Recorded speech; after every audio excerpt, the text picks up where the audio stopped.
தமிழ்நாட்டில் சீரழிவு கலாச்சாரம், கமலஹாசன், ரஜினி, விஜய், இப்படி எல்லா பெயர்களுமே அபிராமி தான் உருவாகும். விஜயுடைய பாடல் பூரா பாலின வக்கரங்களை தூண்டுகிற பாடலா இருக்கு. இவர் அடுத்த முதலமைச்சருங்கிறான். நிறைய அபிராமிகளை உருவாக்குற இடம் இங்க திரைப்பட கொட்டகைகளோ சின்னத்திரை கொட்டகைகளோ பிக் பாஸ்களும் தான். அப்போ இவர்கள் தான் குற்றவாளி.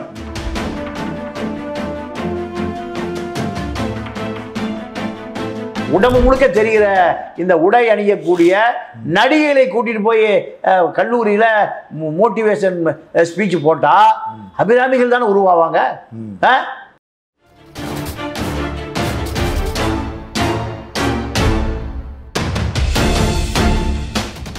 கல்லூரி மாணவி இந்த கிழிஞ்ச பேண்ட தொடைக்கு பக்கத்தில் ஜீன்ஸ் பேண்ட கிழிச்சு விட்ட பேண்டை தான் அவ போட்டான்னு அந்த குடும்பம் விளங்குமா?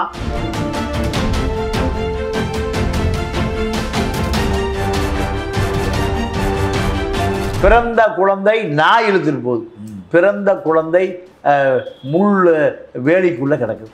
அப்போ தமிழச்சிகளை பொறுத்தவரை நீங்க 4000 ஆண்டு காலம் சிந்திப்பதை நிறுத்தி 4000 வருஷம் ஆச்சு.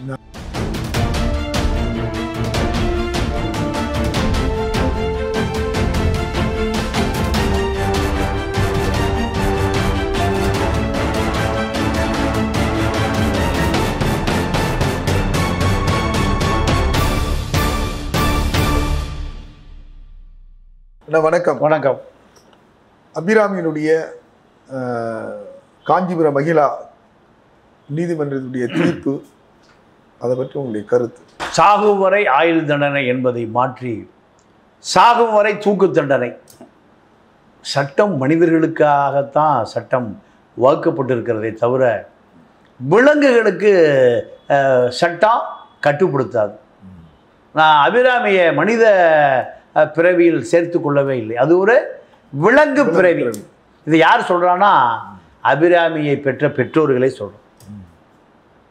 அபிராமி தன்னுடைய ஆசை குழந்தைகளை நீங்க காம இச்சை காம வக்கரங்களுக்காக அந்த பிரியாணி மீனாட்சி சுந்தரத்தோடு சேர்ந்து கொலை செய்தது என்பது நீங்க சொந்த சகோதரனை தற்கொலை பண்ணி செத்து போயிட்டு. அபிராமியுடைய சொந்த சகோதரன் மரணம். அபிராமியுடைய குடும்பம் சின்னாபினம் ஆகிவிட்டது. தாயும் தந்தையும் இந்த பகுதியில் வாழ முடியாமல் பள்ளி பாபத்தோடு வெளியேறுகிறார்.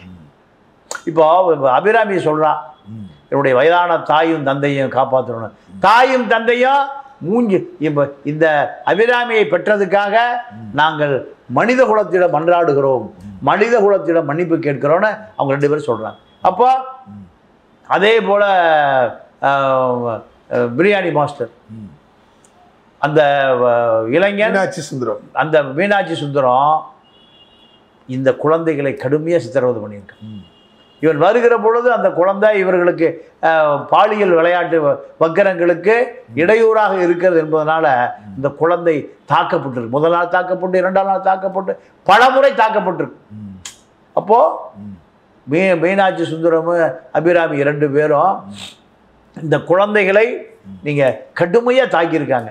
இந்த குழந்தைகள் தந்தையிடம் உண்மையை கூறிவிடும் என்பதற்காக நீங்க பாலில் விஷம் தூக்க மாத்திரை கலந்து கொல்லப்பட்டிருக்கிறார். நீங்க இந்த சிறை தண்டனை 7 வருட சிறை தண்டனை அவளை எந்த வகையிலும் மாற்றவில்லை. ஏன்னா தலையில கிளிப்பு, கையில நெகல் பாலிஷு போல வந்துட்டு இருக்காங்க. அதனுடைய கவலையே இல்லாம அப்போ சிறை அவளுக்கு எந்த பாடத்தையும் கொடுக்கவில்லை. டிக்டாக் மோகத்துல தானே நான் இல்லை. அது நீங்க பெண்களை பொறுத்த வரைக்கும் தமிழ்நாட்டு பெண்கள் நீங்க பாலியல் வக்கரங்களை தூண்டுகிற இந்த சினிமா மோகம்தான். டிக்டாக்கும் சினிமா தான், சின்ன திரையும் திரைத்துறையும் தான் இது போன்ற பாலியல் வக்கரங்களை உணர்ச்சிகளை தூண்டி சில காட்சிகள் கள்ளக்காதலில் பிறந்த குழந்தைகளை நீங்க தெருவோரத்தில் போட்டு போயிடலாம். தமிழ்நாட்டில் தாங்க இது நடக்குது, எங்கேயுமே இல்லை. தமிழ்நாட்டில் பிறந்த குழந்தை சாக்கடையில் கிடக்குது, பிறந்த குழந்தை நாய் இழுத்துட்டு போகுது, பிறந்த குழந்தை முள் வேலிக்குள்ள கிடக்குது. அப்போ தமிழச்சிகளை பொறுத்தவரை நீங்க 4000 ஆண்டு காலம் சிந்திப்பதை நிறுத்தி 4000 வருஷம் ஆச்சு. நீங்க தேனியில பெண் குழந்தைக்கு கள்ளிப்பாலை ஊத்துறோம். அப்ப இது ஒரு அறிவார்ந்த சமூகமா? என்னைக்கு இந்த சமூகத்திடம் ஆரியம் வந்ததோ, ஆரியம் உள்ளே வந்ததோ, அதற்கு பிறகு நீங்க பிறந்த குழந்தைய பெண் குழந்தையை கொள்ளுவதற்கு கருக்கா நல்ல தொண்டையில போடுவாங்க, விக்கி செத்து போயிடும். நீங்க கருத்தமான ஒரு படம் எடுத்தாரு பாரதி ராஜா.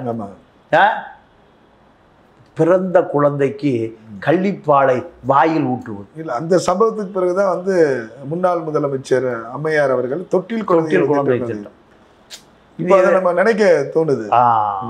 இப்படி இந்த சமூக அமைப்பு, நீங்க கல்லூரி விழா நடக்குது, கல்லூரி மாணவிகளுக்கும் மாணவர்களுக்கும் நீங்க அவர்களை அடுத்த கட்ட அறிவு சார்ந்த சமூகத்துக்கு நகர்த்துவதை விட நீங்க திரைப்பட குத்தாட்ட நடிகைகளை, இந்த சாராய வியாபாரிகள், இந்த பழைய சாராய வியாபாரிகளால் நடத்தப்படுகிற, நம்ம இப்போ சார்ட்டர் ஃபிளைட்ல மாலத்தீவு கூட்டிட்டு போனார்ல தனி விமானத்தில், இந்த களிச்சடைகள் எல்லாம் கல்லூரி ஆண்டு விழாவில் நீங்க ஜன்னல் வச்ச ஜாக்கெட் போட்ட குத்தாட்ட நடிகைகள், ஜீன்ஸ் பேண்ட் தொடக்கி பக்கத்தில் கிழிஞ்சிருக்கு, முட்டிக்கு பக்கத்தில் கிழிஞ்சிருக்கு. இந்த பெண்களை வைத்து இதெல்லாம் சமூக சீர்கேடு அப்படின்றீங்க? இல்லை, இது எப்படி சமூகத்துக்கு எப்படி ஒரு சரியான பார்வையா இருக்கும்? இல்ல, சொல்ல வந்து சொல்ற சமூக சீர்கேடு. ஆமா, வேற என்ன? நீங்க கல்லூரி மாணவி இந்த கிழிஞ்ச பேண்ட தொடக்கி பக்கத்துல ஜீன்ஸ் பேண்ட கிழிச்சு விட்ட பேண்ட தான் அவ போட்டான்னு அந்த குடும்பம் வழங்குமா? இப்படித்தான் நீங்க நடிகைகளை கூட்டி கொண்டு போய் நீங்க எப்படி கவர்ச்சியான உடைகள், உடம்பு முழுக்க தெரிகிற இந்த உடை அணியக்கூடிய நடிகைகளை கூட்டிட்டு போய் கல்லூரியில மோட்டிவேஷன் ஸ்பீச் போட்டா அபிராமிகள் தானே உருவாவாங்க. பல அபிராமிகள் உருவாவதுக்கு காரணம் சினிமா மோகம். சினிமா மோகம் தான், வேற ஒண்ணுமே இல்லை. நீங்க நீங்க இப்ப ரஜினி 150 கோடி ரூபாய் பணம் வாங்குறாரு. ரஜினிகிட்ட இந்த மாணவர்களும் மாணவிகளும் என்னத்தை கத்துக்க முடியும்? ஜெயிலர் படத்துல தமனாவுடைய காவாலா பாட்டு தான். கேமரா எங்க வச்சிருக்கான்? இடுப்புல வச்சுட்டு கேமராமேன் தூங்கிட்டான். அந்த தமனா ஆடுகிற அந்த காவாலா பாட்டுல அந்த இடுப்பில் கட்டி இருக்கிற அந்த துணி கரண்ட் விழுகுமான ரசிகம் பார்க்கறான். பாலின இச்சை அப்படியே தூண்டுறது தானே. இதுக்கு எதுக்கு ரஜினி 150 கோடி? இவன் எப்படி ஒரு தலைவனா இருக்க முடியும்? இந்த பக்கம் கமலஹாசன், அவர் லிப் லாக், எந்த பேருடைய உதவியும் லாக் பண்ணிடுவாராம். பிக் பாஸ் என்ன, பெண்களுடைய கழிவுறையை தவிர எல்லாம் படம் முடிச்சு காமிக்கிறான். இதா அறிவு சார்ந்த தளம். பெண்களுடைய அந்தப்புறம், பெண்கள் படுக்கை அறை, சாப்பிடுறது, உடை மாற்றுவது எல்லாம் கேமரா இருக்கு. கழிவறையில கேமரா வைக்கல, அதை வைத்து பிக் பாஸ் எல்லா பெண்கள் வீட்டுக்கு போனா இதே போலதான் பெண்கள் இருக்கணும்னு நீங்க. அப்போ தமிழ்நாட்டில் சீரழிவு கலாச்சாரம், கமலஹாசன், ரஜினி, விஜய், இப்படி எல்லா பெயர்களுமே அபிராமி தான் உருவாகும். டிக்டாக் அபிராமிகள் தான். இதுக்கு அரசும் ஒத்துழைக்கிறது, அதிகாரிகள் ஒத்துழைக்கிறான். சரியா? ஆன்மீகத்திலேயாவது இந்த மக்களை நல்வழிப்படுத்த முடியுமான்னு பார்த்தா ரஞ்சிதாவோடு நித்யானந்தா ஆலய காணும். இந்த பக்கம் போனா ஜக்கி வாசுதேவ் கங்கனா ராவத்தோடு ஆடுறாரு. அப்ப ஆன்மீகமாக மக்களுக்கு அறிவு சொல்லி கொடுக்கணுமா இல்லையா? இந்த பக்கம் நித்யானந்தா, திவ்யா மாதாஜி, இப்படி ஆன்மீகமும் அசிங்கமா இருக்கு, அரசியலும் அசிங்கமா இருக்கு, திரைப்படமும் அசிங்கமா இருக்கு. எங்கு திரும்பினாலும் இந்த எதிர்கால இளைஞர்களுக்கு, எதிர்கால மாணவர்களுக்கு, மாணவிகளுக்கு, நீங்க முன்னாள் மாணவன் தானே அபிராமி. இப்ப அடுத்த ஒரு தலைவர் வந்துட்டார் விஜய். அவரு இந்த மாணவர்கள் மாணவிகளும் கற்றுக்கொள்ளக்கூடிய நிறைய பாடங்கள் இருக்கு. என்ன பாடம்னா, டாடி மம்மி வீட்டில் இல்லை, விளையாட தடை கிடையாது, அப்பா அம்மா விளையாடுவதற்கு தடை கிடையாது, பால் இருக்கு, ஸ்டிக் இருக்கு, கோல் இருக்கு, இதாயா பாட்டு. அப்போ இது விஜயுடைய பாடல் பூரா பாலின வக்கரங்களை தூண்டுகிற பாடலா இருக்கு. இவர் அடுத்த முதலமைச்சருங்கிறான். அப்போ ஒரு அபிராமி நமக்கு அடையாளம் தெரிகிறாள். பல அபிராமிகளை உருவாக்குவதே இந்த கோடம்பாக்கம் சாக்கடைகள் தான். நீங்க ஜெயபிரகாஷ் 9 பேரை கொலை பண்ணான். அவன் என்ன சொன்னான்? திரைப்படத்தை பார்த்தாயா காப்பி அடிச்சான். கவனிச்சிங்களா? 100வது நாள் படத்தை பார்த்தா சொந்த குடும்பத்தில் இருக்கிற 8-9 பேரை அடிச்சே கொள்ளுவதை பயிற்சி எடுத்தாங்கிறான். அப்போ இந்த திரைப்பட நடிகைகளை பூரா வக்கரமாக யோசிக்கக்கூடிய இந்த பழக்கம் எங்கிருந்து வருது? அத்தனை பேரும் சினிமாவை பார்த்தாங்க, பேரே வைக்கிறான். தமிழ் பேர் வைப்பதெல்லாம் போய் சினிமா திரிஷான்னு பேர் வச்சிருக்கான், விஜய்னு பேர் வச்சிருக்கான், ரஜினின்னு பேர் வச்சிருக்கான், காமன்னு பேர் வச்சிருக்கான். நிறைய பேர் தமிழாசிரியர்கள்ட்ட போய் என்ன பேர் வைக்கலாம், தமிழ் பண்டிகிட்ட போய் என்ன பேர் வைக்கலாம் ஒன்றும் கேட்கறது இல்லை. எங்கே கேட்குறான்? கோடம்பாக்கம் களிசடைகள் இருந்தால் பேரை தேடி எடுக்கிறான். அப்போ இந்த சமூகத்துடைய குற்றம்தான் அபிராமி. அபிராமி ஒரு நிமிடம் யோசித்திருந்தாள் இப்பேற்பட்ட ஒரு சம்பவத்தை. அப்போ நிறைய அபிராமிகளை உருவாக்குற இடம் எங்க? திரைப்பட கொட்டகைகளும் சின்ன திரை கொட்டகைகளும் பிக் பாஸுகளும் தான். அப்போ இவர்கள் தான் குற்றவாளி. சமூக கடமையே இருந்து விலகி இவர்கள் என்ன நினைக்கிறான்? நம்ம 150 கோடி ரூபாய் வேண்டி சௌரியமா இருக்கலாம்.